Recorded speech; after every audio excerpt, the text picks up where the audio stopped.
I'm going to share with you a picture. Here we go. I'm going to share.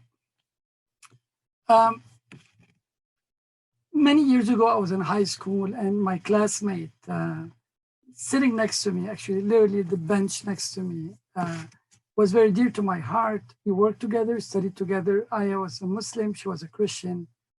Then we come back home, and her mom calls me, says, Danny, is there any way you can do for my daughter? You can do anything. I said, what happened? She said,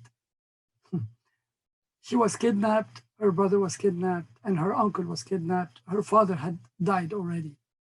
And of course, it was very traumatizing for me. And I went many places to try to find her. And then I still remember ducking under bullets, trying and screaming at militia, say, please release her. And they said, this is not your place to be here. Just leave. We stayed many years. And then if I share with you the next picture, her mom would be among the people who would still sit on the ground for 25 years and then asking what happened to my daughter, along with 20,000 other people who were kidnapped by another government. But today it's not talk about politics, but it's about what we can bring. A few months after this terrible tragedy, her mom, by the way, passed away a few years ago. A few months after this happened, I was driving with my father, and I myself got kidnapped in front of my father's eyes. I was stripped down naked, the gun caught on my head, and they said, what we're going to do with you? That's in front of your father, my father. Of course, I begged for my life. I was one of the lucky people who was released from the kidnapped.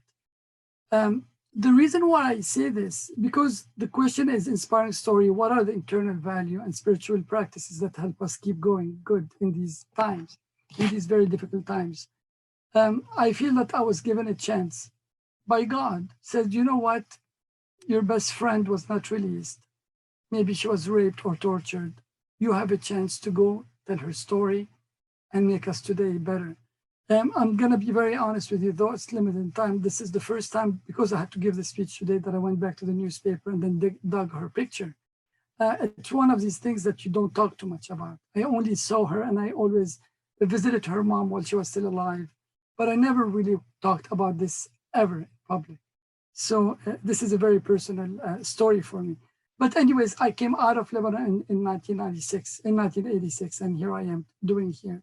So the first thing that brings us together is some of us are giving the chance for whatever trauma or no trauma, or maybe education, that we commit ourselves to do good. And this is why it's important. The other thing is the shared experience, the human shared experience. I had put a picture of Olivia Newton-John here in her album. It's called Grace and Gratitude. Long time ago, Olivia Newton-John, as you know, the singer from the movie Grease, had breast cancer. And she had so many well wishes from all over the world. Once she was cured from breast cancer, she did this beautiful album called Grace and Gratitude, singing songs that are meaningful for people from all over the world. And in that specific album, she sings a song that the Muslims know since 1,400 years ago called Tala al-Badru alayna, which means the moon, the full moon has come to us, at that time referring to the Prophet Muhammad, peace be upon him. But this is how people who go through sometimes trying times try to thank the world and say, you know what, in these very difficult times, we should give back to humanity. And that's why I share with you the next photo of one of my students, Carlos Yanes. We had an intensive program. I said, Carlos, why in the world are you learning Arabic? He said, Professor Doueiri, I want to tell you something. I'm from a Latino background, Latinx background. I needed a heart transplant when I was a kid. I was 3 years old. And the only donor that matched my heart was the heart of an Egyptian Muslim man. So I'm a Latino, but my heart is one of an Arab and a Muslim man. And this is why I want to give back to that community, because deep in my heart, it is somebody from Egypt who died, who was living in the United States, but originally from Egypt. And so this is some of the shared experiences that we do. There's a lot of other things, but I know time is very limited. What keeps us going is, hopefully I will pledge to be good, to reflect on our faith, but also on everybody who has share their own experiences and love. And I'm gonna just go exceed my time by maybe just a few seconds. You've heard about the Rohingyas, Muslims. There are, the hundreds of thousands who had to be refugees in Bangladesh. But I still remember one of our actually senior citizen who was volunteering in our program. Her and her daughter adopted 4 Rohingya teenage boys here in the United States and said, I want to adopt them here. To have 4 people in your house that you could not speak their language, know their religion.